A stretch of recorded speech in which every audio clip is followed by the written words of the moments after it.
Without further ado, I'd like to introduce our guest today. He's a best-selling author. He's got a great course coming out on construction management. Jamil Soucar. Jamil, how are you today? Hi, how are you? I'm doing great, thank you. So construction is a pretty interesting industry. I've been in real estate myself for many years, but you deal at a very high level. Can you tell me how you got involved with it in the first place? And we'll get into your course and stuff in a minute. How'd you get involved and started out in construction? Well, my I graduated from engineering school back in 1983, Hmm. and first thing I started with after college is construction, more than design. Yeah, So I've done some design in my career, but during my career, but construction was something I started with from yeah, college, and it developed into multiple positions and different types of projects because there's so many roles that are involved, yeah. from a site supervision to senior management. Right. What was like one of your favorite projects you ever worked on?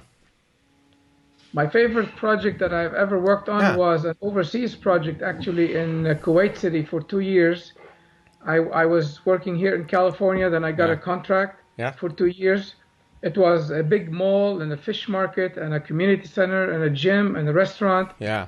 And I really learned a lot about finishes like marble, where I had the opportunity of actually visiting the quarry, the mountain where Oh, they're cutting the wow. marble from in multiple locations like Turkey, Spain, Italy. And then I Wow. visited the factory in Italy where they actually finished the marble and Hmm. cut it to different pieces. So with that knowledge, made I really enjoyed that project a lot. Yeah. Now, when it comes to marble, it's funny you mention that. I remember reading somewhere that the cost of the marble is so small, but it's the cutting, mining, finishing, and shipping, which is really cost because it's so heavy. Was that right? Well, that's true, and Yeah. also the labor of the installation on Yeah. site. Right. Yeah. Very neat. Okay.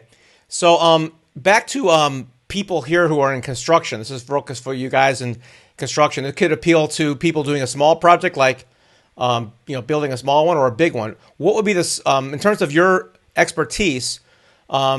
Would your book and your core stuff would that help somebody who's dealing with a small project, or it would have to be like a big mall? Because not many people do malls. No, actually, the principles I explain in my book will apply to any project because the Hmm. issues are the same. Yeah. It could be more complex on a bigger project, but the issues Hmm. are the same: contracts, change orders, Right. requests for informations, and all the daily tasks that we handle in construction, in Right. managing construction. I know from my small experience doing rehab projects on properties, like a 1 unit building or a 10 unit building, there's so many moving parts with permits, with contractors, with release of liens, paying the subcontractors and paying their subcontractors. It's so easy to get in trouble on these things. Can you have any stories on a project that somebody thought they're doing things right and didn't go so well? Well, that's a good question Yeah. because the private sector, especially let's say home improvements. Right.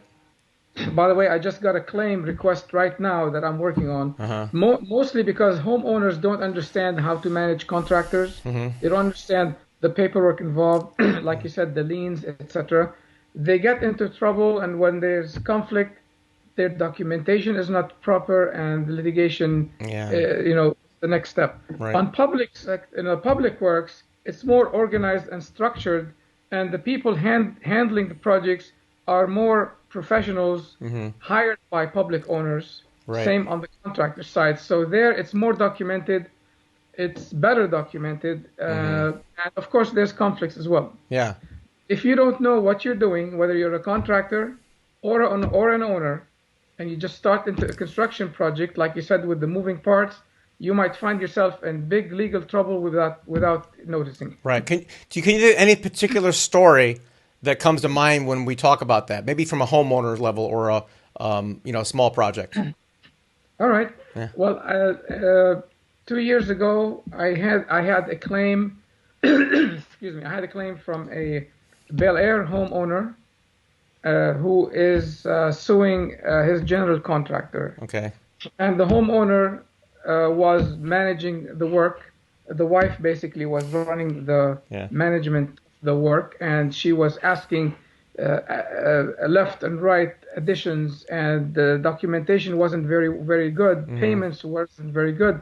Decisions were taken of how to handle contractors' payments and change orders was not done properly.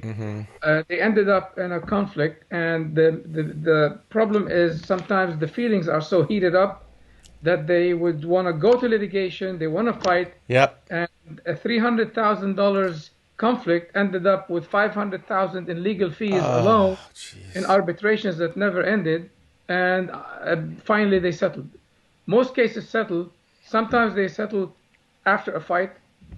Yesterday, I got a request from a homeowner up in North California because the contractor left the job site and they were not doing very good work. And my advice to them was, listen, your contract is only $100-some thousand. You're going to pay $1,000 to fight a $10,000 dispute. I mean, I make more money if you fight, that's fine, but I'm advising you, settle and pay, even if it's painful, and save your money. Sometimes the emotions are high. Nope, I have a principle and I am right and I'm going to collect. And sometimes, they settle. It happens. Yeah. I remember talking to an attorney once who talked about litigation in general for civil suits. He said in his 12 years of experience, 12 years, hundreds of cases, he's not experienced one case where one person went away happy. Not once. He said the attorneys always make money, but no matter what, there's no such thing as, win-lose or win-win. It's always lose-lose to some degree. Both sides lose. Yeah. And 95% of the cases settle out of court. Right. That means they spent all that money. Yep. Depositions, witnesses, etc.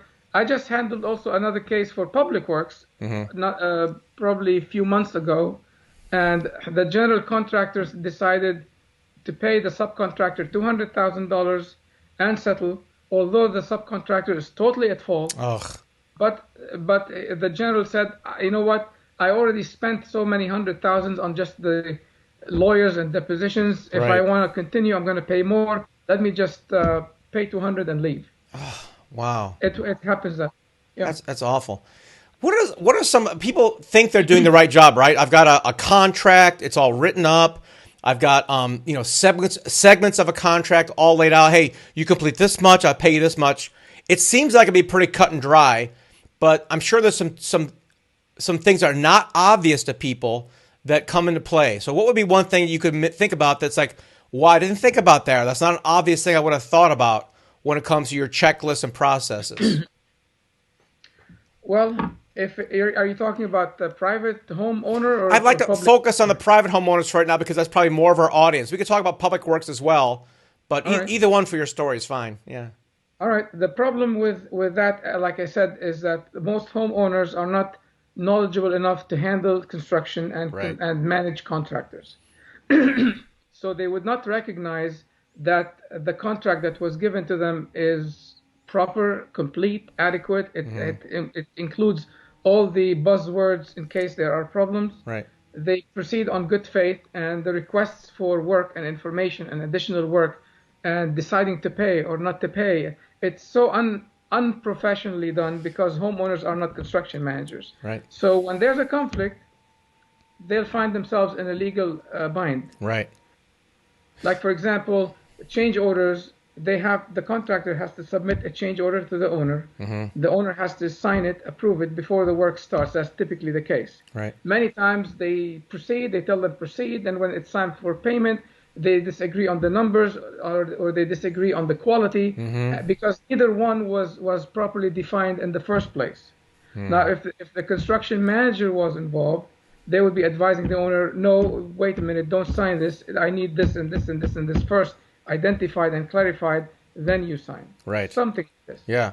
One of the things I found interesting when I was doing some construction in the real estate world was that people don't realize that just because I pay the general contractor, I got to be watching about, I don't need to know who he's hiring because he might not pay his guys, and that subcontractor, even though I don't know who he is, he could put a lien on my property. Exactly.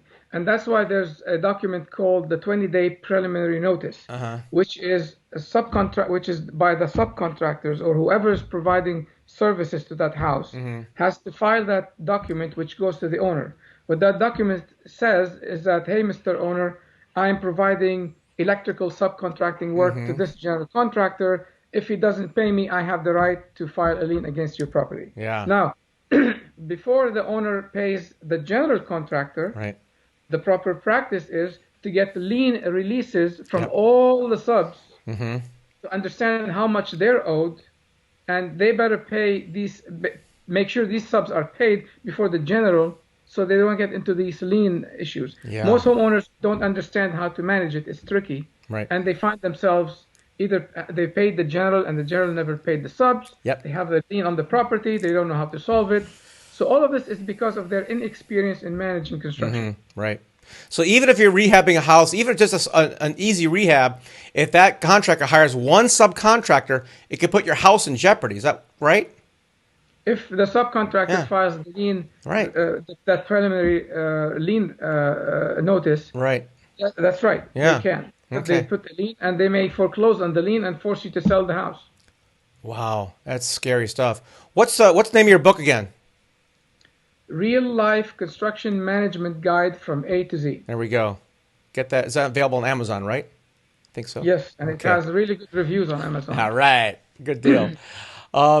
Okay, so public sector is also interesting to me because there's a lot of big money going on there, and of course a lot of waste and stuff. So, do you have any good stories there of a thing that maybe impacted a whole community or a whole city when something went wrong? You want me to talk about waste or something? I don't know. I'm looking for some juicy story here. Whatever you think will be interesting. Well, I'll tell you a simple idea, a simple story, which answers that question. All right. Public works, as you know, that it means work funded by public money, like school districts, cities, etc. And it's more political oriented than a home improvement project. Right. A simple story would be, for example, I had a project, and part of the scope was the exterior paint of the school. And the paint that was selected was blue. Okay. The homeowners around the neighborhood, they were up in arms, and we had a meeting. And in the meeting, they said, well, we don't like the color. This thing stands up like a big block in the middle of the neighborhood. It turned out that the art teacher selected the color, and we had the meeting, and the art teacher said, well, I blended with the neighborhood. And the neighbor said, which neighborhood are you blending with? There's no blue anywhere. And something like this might get political because the neighborhood would call the board. The board would call the people under them managing the projects. It becomes a political issue because an elected board member just got involved. Right. So ended up paying the contractor $60,000 a change order to repaint the whole thing, and it generated a new procedure of how to select colors. That's only one example. More paperwork. Give me another one. One of my favorites, because it just still irks me up till today. Yeah.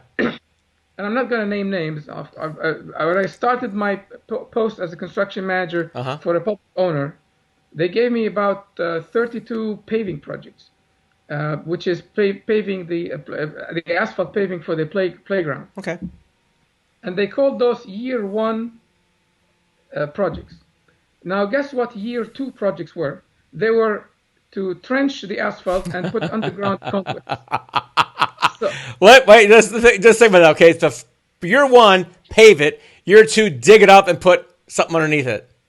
Yes, it is. So I said, hey, and I was starting new. I said, hey, why are we paving today and then trenching tomorrow? Why can't we get these conduits from year two, put them in this year's project? Right. I tell you, it took me 6 months of meetings and dialogue, and I could not get this point through. And I ended up saying, okay, you know what? Just pave it. What do I do? So because there was promises made to the community about the pavement. Yeah. So it became a political issue. So political issues sometimes in public works supersede common sense and saving waste or proper management. It happens. In public works, I face that all the time. Right.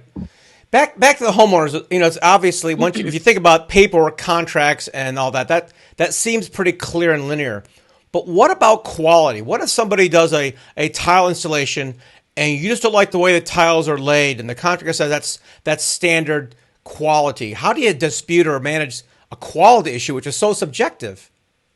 Exactly. There are a zillion what they call construction defect cases just because of what you just said. Yeah. The tile is defective. The contractor is saying, "What do you mean it's defective? It's properly installed. I don't like the way it's installed. I don't like the colors." Well, didn't you?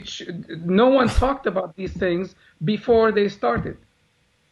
For example, an educated homeowner that wants to do tile in his bathroom, for example, or bathroom, I would say meet with the tile contractor, talk about layout, Right. the grout lines, where the termination, the color, get all of that clear. Maybe he do a mock-up, maybe do one line of tiles to see that the joints are okay. But homeowners that don't understand construction, Right. they just say, yeah, go ahead and proceed. And then when they don't like the work, they call it defective. Now, defective, like you said, is relevant. It could be really defective. I mean, any other contractor can come in and say this is defective tile work, or the owner thinks it's defective because he didn't like it or she didn't like it. Yeah. And so they go into litigation because of that. And then you have an expert like me or somebody else come in to say, no, this is per industry standard, or this is defective, but they're paying money.